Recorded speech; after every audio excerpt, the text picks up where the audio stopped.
Sobrang mahal daw nito. Alam ko, parang nakita ko na to kay Bobs eh. Alam nyo naman ako, stalker ako ni Bobs. Ito yung SK2. Ito, binigyan nila kami ng Pitera Essence Set. Hindi ko alam kung magkano to, pero meron ako nakita, pero hindi kaparehas sa Lazada. Parang isang piraso, 5,000. Basta kung di ako nagkakamali, kaya ginto.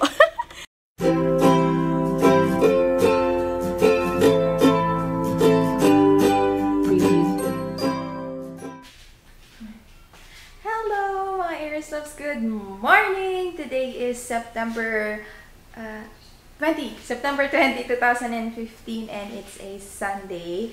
So yun, teka lang. Katatapos lang ng shift ko at nagplano-plano lang ako ng mga gagawin ngayong araw dun sa planner ko. At as you all know, Sunday and Monday is my rest day, kaya tatry ko talaga mag-film ngayon. Sana matupad yung tatlo yung binabala kong i-film eh. Makeup tutorial, haul, tsaka yung sobrang tagal na yung pinramis ko sa inyo na yung tungkol sa pag-virtual assistant ko, kaya tungkol sa online job ko, paano ako nagkaroon ng online job, and other information about it. So, yun. Kain na muna tayo para meron ako ng lakas. And ang kakainin natin, or kakainin ko for today is this. Mahilig kasi ko sa cereal. Teka lang. Kuha tayo ng lagayan. Naniniwala kasi ako yung, tawag dito, yung ano ba yan? Yung yung breakfast, isa siya sa talagang importanteng meal ng araw kasi yun yung magbibigay sa'yo ng lakas para to start the day. So, ito, kain na muna tayo. Shanan! Ito ang ating breakfast for today. Bali, ito yung favorite ko ng mga cereals. Ang ginagawa ko, pinaghahalo ko sila. Yan. Tapos, ito, tignan nyo guys. 60 pesos ko lang nabili tong Magnolia Pure Fresh. Alam ko ang original price niya is nasa 70 or roughly 80 pesos. Alam niyo kung bakit? Kasi, tanan, may expired na siya next month, October 29. So, bumili na ako ng 4. Pero ayos lang. Kasi parehas pa rin naman yung lasa. Tsaka, mabilis ko lang din maubos to eh. Tsaka, hindi rin to pwede tumagal ng 1 week. Mabilis mapanis. Kaya mga 3 days, ubos ko na to. So, yan. Kain na muna tayo. So, eto. Mas nakakatipid pag malaki na yung binibili kasi mas marami yung laman.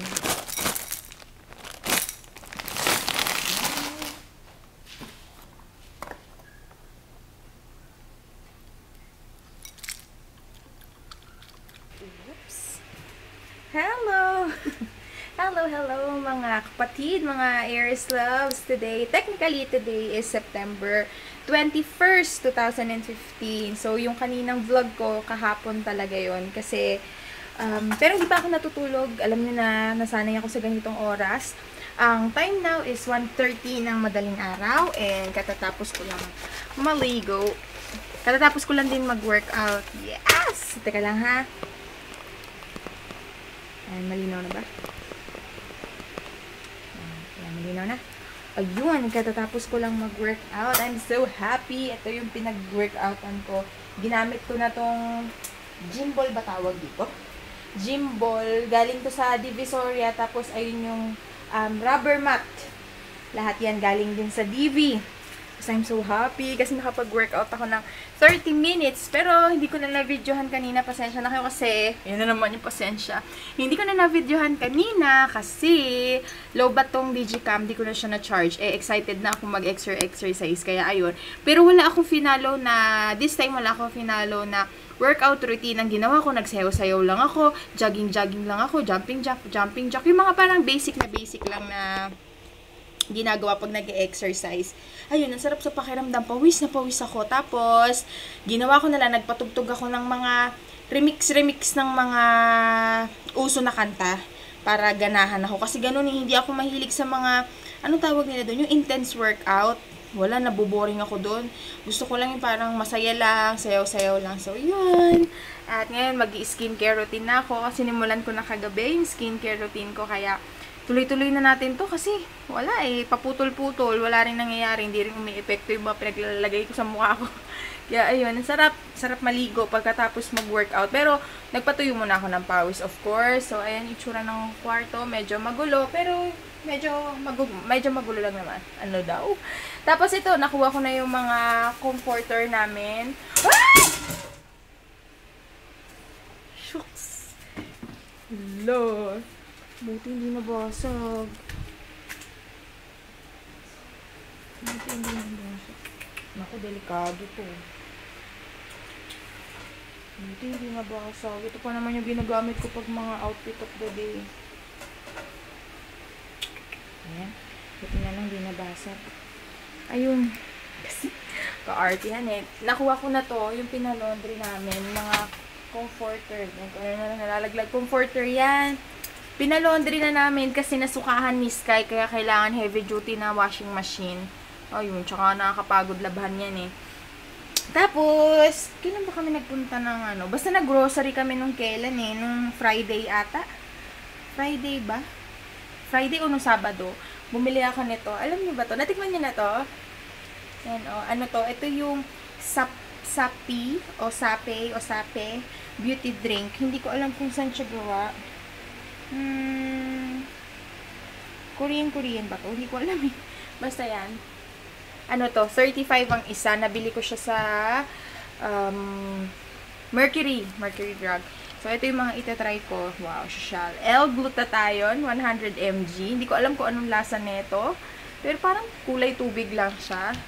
L-glutathione. Since nag-workout tayo, bumili rin ako nitong Fiverr 8,000 mg with L-carnitine. So, yun. Siguro tutulungan niya ang pagbaburn ng fat. At since gusto ko magpa-beauty, yes. Bumili rin ako ng collagen. Ganda o pink. 1,000 mg. Ewan ko kung tubig lang ba yung lasa niyan. Gusto nyo tikman natin. Tikman natin si collagen. Dahil siya magandang kulay. Buksan natin. Yan. Okay. Ano ba yan? Okay. Alright. Buksan natin to. Si Sape. Ano to? Bango ng amoy. Amoy apple. Feeling ko lasang ano to, apple juice. At hindi nga ako nagkamali. Apple.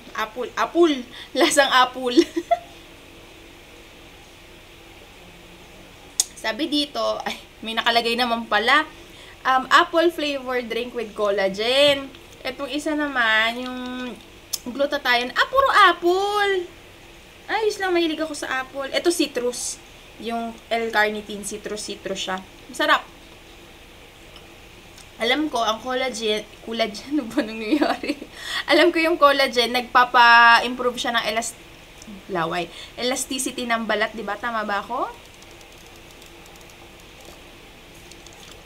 So, ayun. Sarap. Bukas ko na lang to yung L-carnitine. Tapos ito sa isang araw na lang. Kasi balak ko, sana magising, magja-jogging ako bukas. Tapos, ayun. Teka lang ha. Tingnan ko lang yung tubig sa CR kasi iniwan kong tumutulo yung gripo para mapuno na yung balde. Wait lang. Babalikan ko kayo later. Hello. I'm back. Di pa rin puno yung balde kasi hininaan ko lang yung tubig. So, ayun, pakita ko lang sa inyo yung mga ginagawa ko pagkatapos ko maligo. Bali, kukunin ko yung phone ko at ewan ko, feeling ko sira na siya. Sabi ko nga kay Lux, ba't naman ganun? Hindi ko alam kung sa baterya ba o sa cellphone. I-charge ko siya ng napakatagal, tapos hindi pa rin siya full battery. Tapos pag ginamit ko siya, wala pang 15 minutes, may mga guhit-guhit na puti, itim, minsan naman parang rainbow color. Tapos mamamatay na siya ng kusa.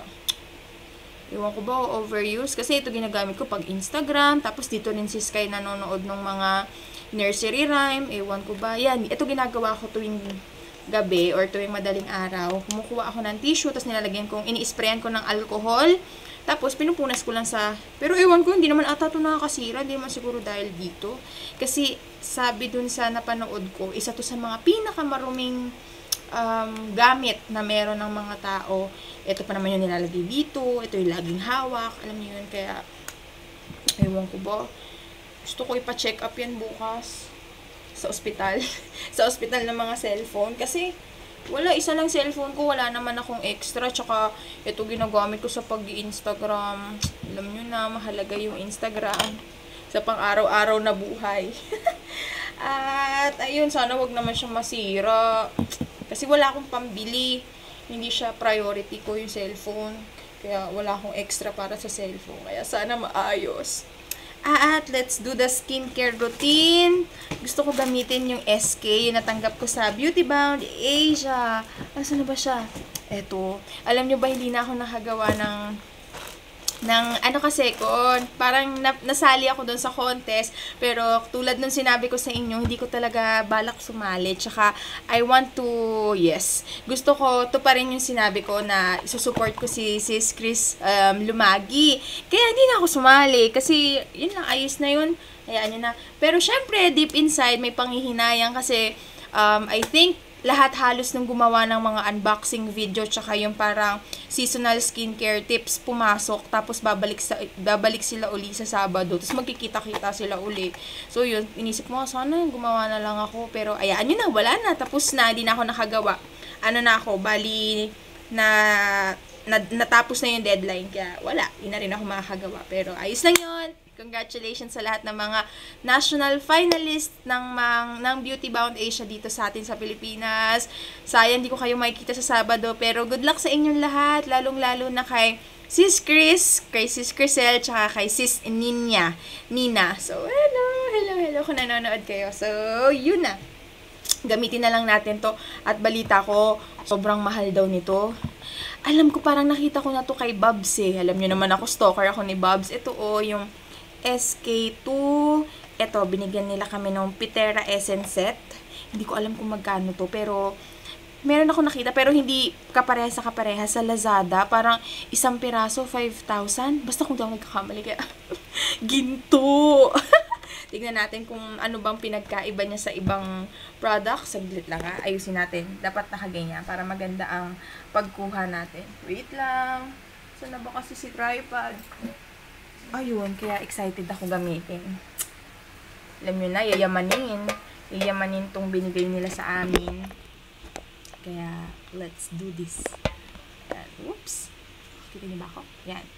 Buksan na muna natin tong Pitera Essence Set. Ito na lang yung unboxing ko. Kayo na lang yung makakanood. Uy, mukhang babasagin. Ayan. Puti. At merong, ano to? Merong facial treatment mask na kasama. Pero nagmask na ako kahapon eh. Next time na lang to, sayang naman. Alam nyo na, ginto ang price. At ito na yung Pitera Essence Set. Kita nyo ba? Wow. Mabigat siya. Nakakatakot kasi feeling ko pag nabagsak to. Ay, hindi! Ito, plastic. Ito yung facial treatment clear lotion, plastic, pero itong mismong essence, tingnan natin. Ay, babasagin. So, yan. Tignan ko yung direction ha. Made in Japan. Japan, skincare. May English ba? Ayan, may English. Instruction. Ito yung instruction. After toning skin, pour an appropriate amount, slightly larger than the diameter of the cup of essence onto cotton pad and gently onto face and neck. Ano yun? Tatlo. Wait lang.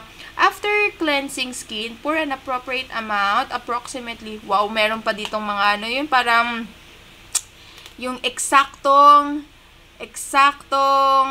sukat. May 3 cm diameter of clear lotion onto the cotton pad. Gently wipe over T-zone followed by U-zone from center outwards. Pag ganun. Tapos yung SK treatment. Tapos facial mask. Okay. Mamaya na yan. Tignan na muna natin yung iba pa. At ito naman yung next. Teka lang. Parang na yung tubig. Wait lang. Next, part 2. Mamaya. Wait. Okay. Oops. Yan. I'm back. Aray ko. At ito naman yung buksan natin. Yung SK2 RNA Power. Hindi ko alam sabihin ng RNA stands for Radical New Age Essence. Wow, puro essence. Ang nakalagay naman dito, after applying clear lotion, ito yon, Dispense an appropriate amount, 1 to 2 full drops approximately to the whole face. Dami. Mahirap talaga magpaganda. Ang daming proseso. Ay, ang cute. Wow, yayamanin ang packaging. Ito yung packaging niya at ito rin ay babasagin din. Babasagin din siya at mabigat. May pang drop siya. Drop it like it's hot. So, yan yung essence. At ito naman yung RNA, Radical New Age. Hindi ko alam kung anong tawag. Basta Radical New Age lang. Okay, this is cream. Sayang sana ginawa ko to, no? Hayaan nyo na. Pero, promise, medyo nanghihinayang ako. Nanghihinayang. Sana ginawa ko to. Di sana sa Sabado meron akong event. Wala, ayaan nyo na. Basta support natin sila. Uy, bagay ang aking nails. Eto na yung cream. Aray ko. Oh. Yeah. Mani popcorn. Ano ito? Scotch tape. At ito yung cream. Ay, malabnaw. Wala masyadong amoy. Hindi ko na ano. Sayang baka matapon. Alam nyo na, yayamanin.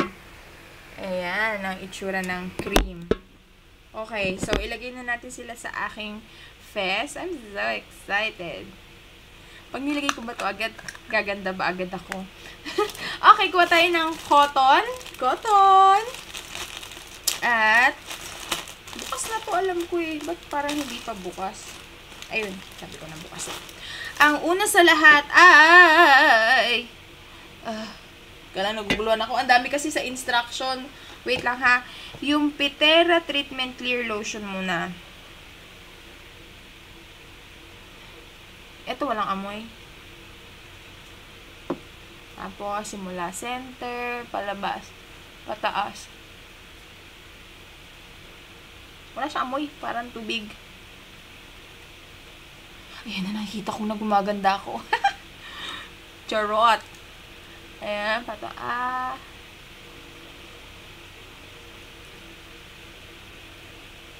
Papagamit ko rin to kay nanay para bumuti siya.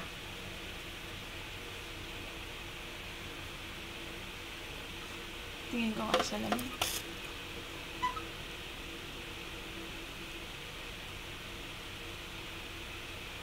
Yayamanin yung packaging nito. Okay. Medyo amoy gamot. Medyo hindi ko type ng amoy.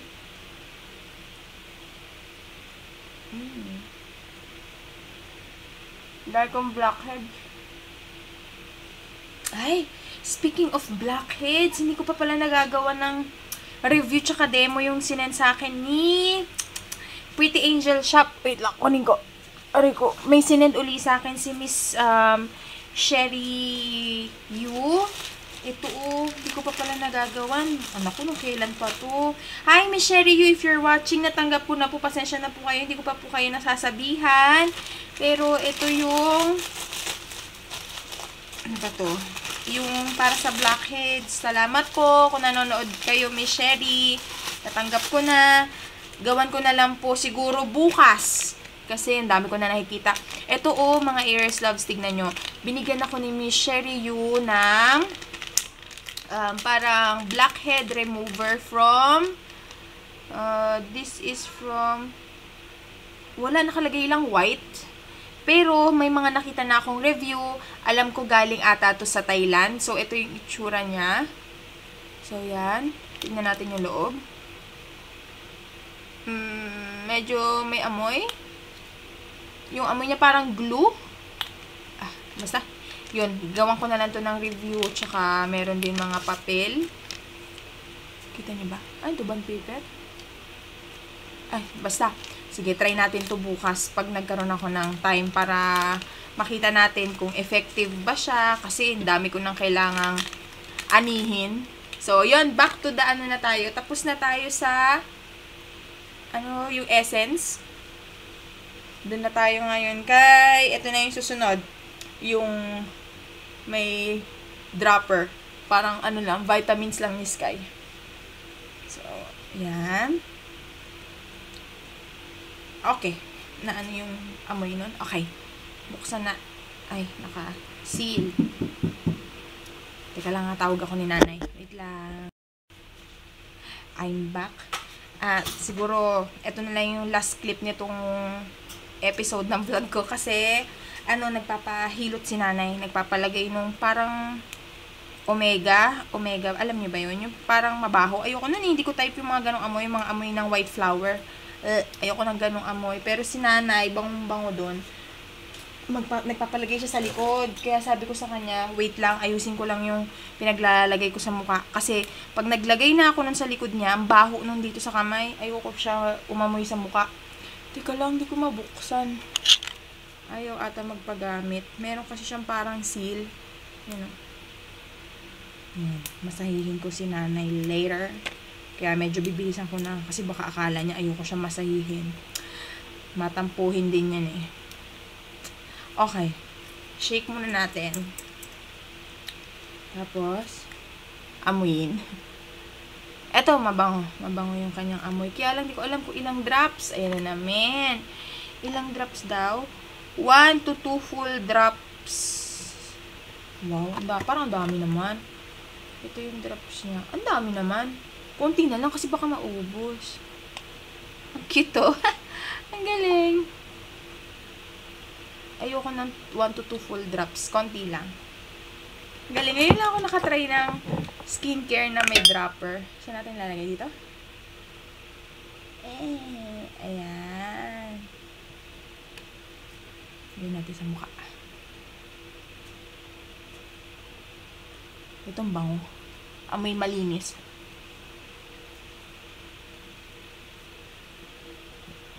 Isa pa. Lili tayo sa leeg. Pagising natin bukas, kamukha ko na si Liza Soberano. How I wish. Uy, alam nyo ba, medyo na-disappoint ako kay Enrique Hill ng bonggang-bongga. Alam nyo ba yung nabalitaan nyo ba yun? Yung parang nag-tour sila sa London, tapos, ewan ko nung pabalik na ata sa Pilipinas, umeksena tong si Quenito.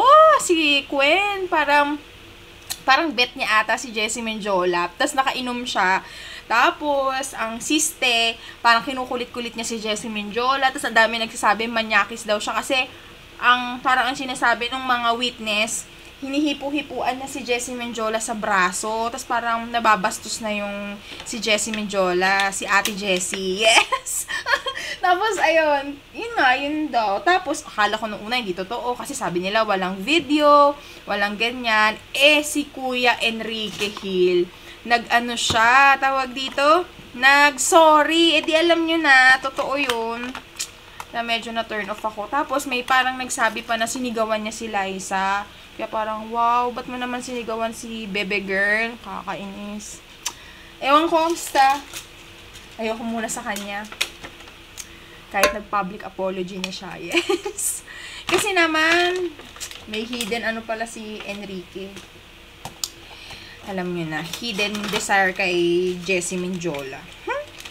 Pero balita ko si Enrique Hill mahilig sa mga mestiza. Okay. Wala mo ako na lahing mestiza. So, yan. Okay. Tapusin na natin at naghihintay na si nanay sa baba. Ito na yung last. Patong-patong na.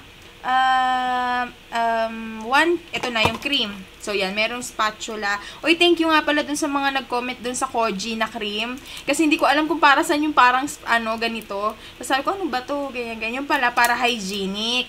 Tama nga naman. Ayan, ito yung itsura ng spatula. Ito na yung ating cream. Medyo malabnaw yung cream. Ito na lang yung gagamitin ko, yung nasa takip. Para ay! Naku! Wag ka matatapon. Kay ginto. Ayan, nakuha na. Tatakipan ko lang siya uli. Tapos, lagay ko dito. Okay.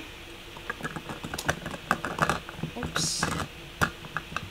Sana maano ko to. Ito kasi nakakatamad lang pag sa pagpapaganda, 'di ba? Minsan pagpagod ka na, parang wala ka na rin time magganito-ganito. Kaya minsan hindi mo na masunod religiously yung skincare routine mo.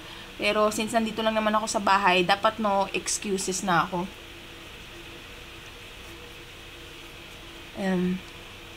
Upward.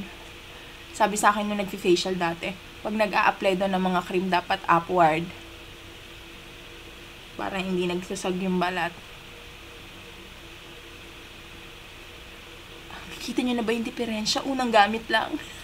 Ako wala. Wala pa ako nakikita. Ewan ko. Tignan natin. Paggising ko. Mamaya.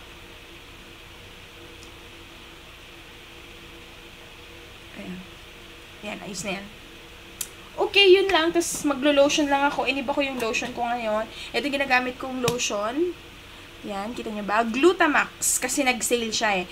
May kasama na siyang sabon nung binili ko siya sa Pure Gold. Gusto ko siyang itry. Alam nyo na, fan ako ng pagpapaputi. At, bumili rin ako sa Barte Mall nitong Zane Skin. Hindi ko alam, pero sabi nila meron daw silang Facebook. Tapos sa Cavite to na skincare line. Ano to? Bleaching cream with vitamin E. Lalagay ko siya sa leki-leki ko. Titignan ko kung may improvement. Tapos, pag may improvement, balitaan ko kayo, ha? Zane Skin, 100 pesos. Ang liit lang. So, yun. Hindi ko napapakita nilalagay ko sa leki-leki ko kasi baka sabihin nyo brown out. Ayan na itsura niya. Ang konti-konti ni ating. So, yun lang. Sige na, bye-bye na. Kasi nag-iintay na si nanay sa baba. And I will talk to you later pag gising ko. Bye-bye. Tulog na kayo. Bye-bye.